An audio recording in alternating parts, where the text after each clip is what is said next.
Hello, everybody, and thank you for tuning in to the Liberty Report. With me today is Daniel McAdams. Daniel, welcome. Thank you, Dr. Paul. Well, good. We have a subject to talk about. We've never talked about it before. It's our foreign policy, which seems so strange. And one thing that has struck me when I just looked at the news today, and you've looked at them as well. And how many is it one problem that we have that we seem to have gotten off track and we're trying to aggravate somebody? Is it limited to Russia or whatnot? But no, we came up with a list. I mean, whether it's Russia or Yemen or Iraq or Afghanistan or Syria or even China, it seems like we're out there seeking and searching for confrontation. At the same time, I don't think the American people are shaking in their boots like, you know what, we better hunker down because the foreign troops are going to land. I hear more concern from the people I talk to and the people we have on this program is that they're more concerned about their loss of liberties coming from our own government. But just look at this list. Is there any, it's hard to judge which one is worse because any one of them could get out of hand. And we've talked a little bit about all of them, but right now, which one seems to be the worst example of us overreaching and just looking for trouble? I would think probably this week it's, Ashton Carter was in Eastern Europe. He was in Estonia earlier this week, and he announced from there that the U.S. is going to send a lot of heavy weapons onto the Russian border. It's going to move a lot of troops, up to 40,000 NATO troops right on Russia's border. And he said he's doing it because of Russia's aggression. And we're going to move these troops there. And there's almost as if he's divorced from reality. Here's a quote. After he announced that he's going to put all these troops there and he's going to put all these weapons on Russia's border, he said about Putin, "What's odd is the level of his rhetoric. It's so out of tune with the times." Right, but we don't participate in that at all. But I think you're right. That's just one. That's probably the most dangerous just because of the nuclear issue. But as you said, there are brush fires everywhere that the U.S. is pouring gasoline on. And when we tried to prevent our government getting involved in a perpetual war in Iraq, we were unable to predict, other than the fact that it would probably be a quagmire, and it didn't lead to World War III, but it led to a lot of chaos, a lot of death, and a lot of money being spent. But there's no victory in sight. I mean, there's so much chaos now. Our government tells us that this is going to continue. Yes, there's a lot of things going on, but we elected, probably sometimes people criticize me for saying we, you and I didn't help, but our people had an election and they voted for somebody that did come across as less aggressive in war. He wanted to wind the war down in Iraq, and of course he did say that the Afghan war was the good war.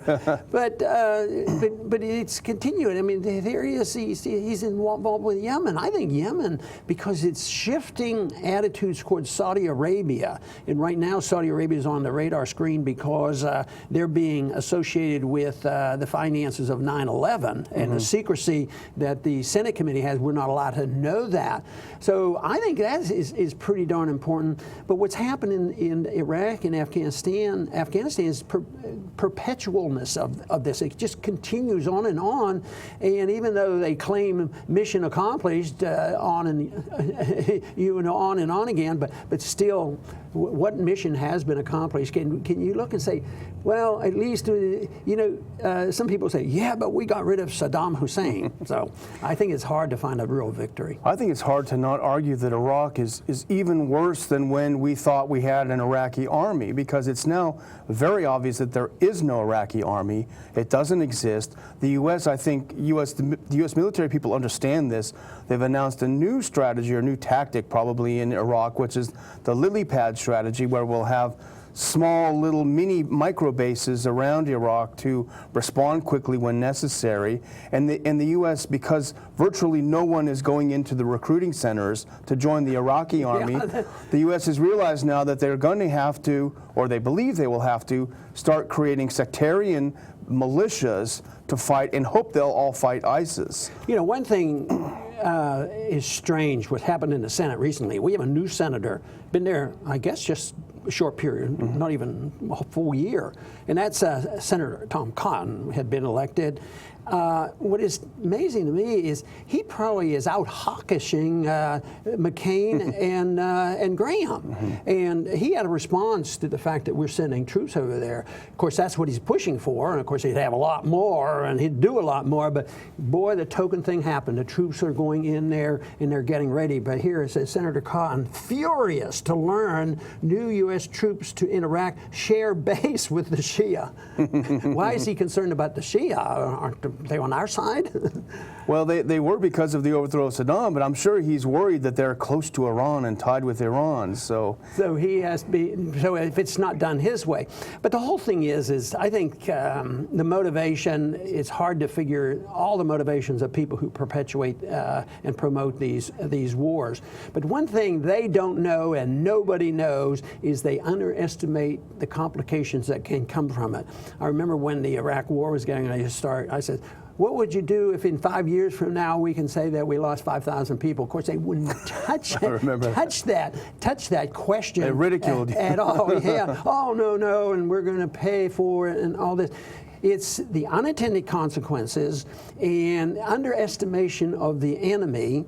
And I don't think they know and understand anything of the history, of that world. And it's almost like they're back in 1918. Yeah. Oh, it's a good Ottoman Empire. We got rid of them. Now we're going to divvy up the land and we're going to do it. And they're still in that mode of divvying up the land. And did they ever think, and remember the wonderful speeches that, you were there, of course, when Woodrow Wilson would give these speeches, and say self-determination. Yeah. We let the people decide.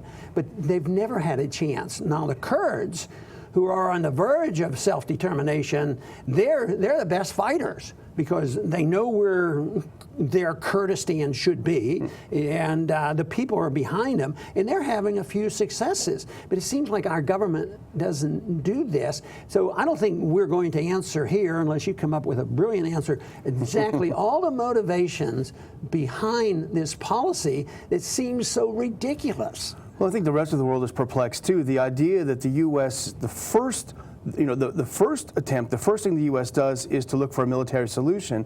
I was reading someone wrote a couple of weeks ago, they tied it to the sort of increase in political appointees and diplomatic posts, and that they're not seasoned diplomats. That might be true as well.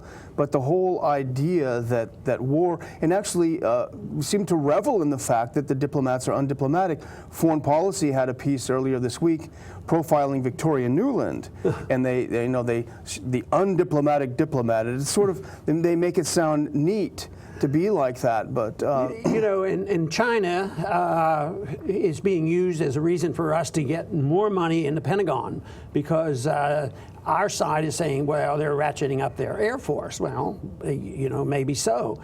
But it might be that this is just another excuse, as so many of these skirmishes and little wars are, to ratchet up the DOD budget and support the military-industrial complex. So that goes on always. And I still have a hard time thinking that when these people planned the war in Iraq, they really wanted to see 10,000 Americans killed and a million other people killed over there, plus thinking of all the tragedies of the families of people who have been injured in this sort of thing. I just have trouble believing that. So I think they think they can do this in a cleaner fashion. Yeah. But China now is working more closely with Russia. It looks like we have pushed them into this corner, which has economic consequences as well, monetary consequences, which I think we can't forget about. But what about the idea, we're talking about how we treat our so-called enemies. We know the Taliban's our enemy, Al-Qaeda is the enemy, ISIS is the enemy, and Syria is the enemy, and Russia is the enemy.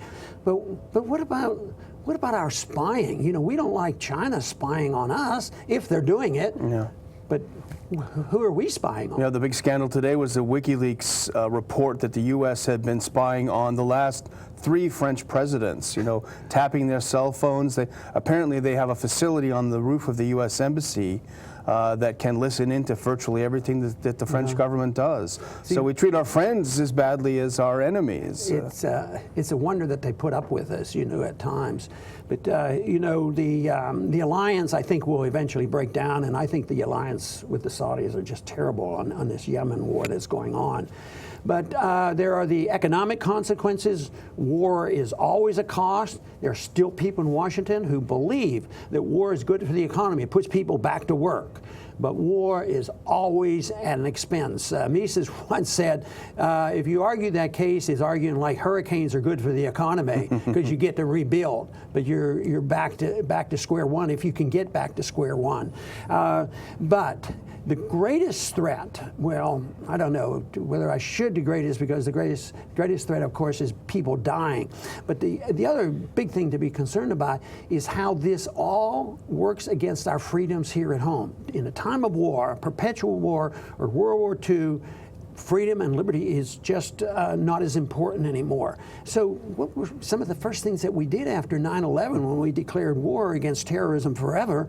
The American people have lost a lot, through the Patriot Act and these FISA courts and the amount of money being spent and economically. And here we have an economy that has not recovered, and they can't quite figure out, well, where's our wealth going? Well, maybe it's going into the pockets of a few at the top of the ladder, and they're the banking system and the military-industrial complex.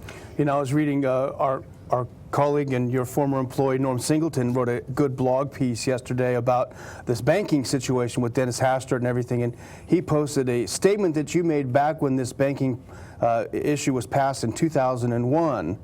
And you pointed out that this has a lot less to do with terrorism than it has to do with a war on our privacy. And it was neat to go back and look at that. Well, talking about Norm and money, he suggested to me that if they asked me, that I might use this as an answer. What woman are you going to put on the $10 bill? His answer was Ayn Rand. She had something to say about the dollar, the almighty dollar. But anyway, so we know we have a problem. We know our foreign policy is deeply flawed.